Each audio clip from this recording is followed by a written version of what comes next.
père et ses 7 enfants rentrés dans le nord de Gaza. L'espoir n'était pas mort en eux car les enfants sont l'espoir.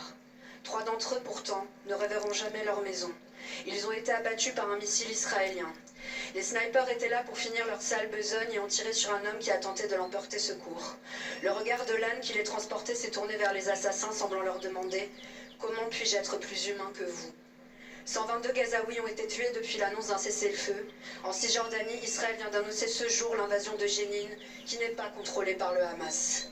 Pouvons-nous marcher dans les ruines de Gaza et en Cisjordanie sans prendre une balle dans la tête de snipers israéliens? Que tous ceux qui prétendent qu'Israël n'a fait que se défendre aient le courage de leurs opinions et de marcher aux côtés des enfants qui vont retrouver des ruines qu'ils appellent maisons et des squelettes qu'ils appellent papa et maman. Trump a dit ce matin qu'il n'était pas sûr que le cessez-le-feu tienne, ajoutant « c'est leur guerre ».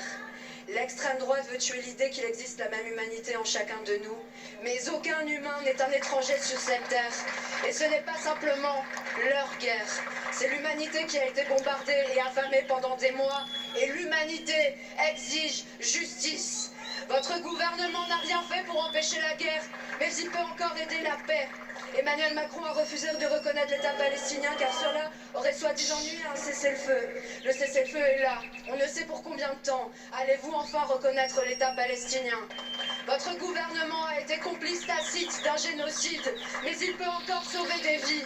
La Cour nationale du droit d'asile a reconnu la protection subsidiaire aux Gazaouis, mais vous les empêchez d'en bénéficier, alors qu'Emmanuel Macron s'était engagé à rapatrier des enfants blessés.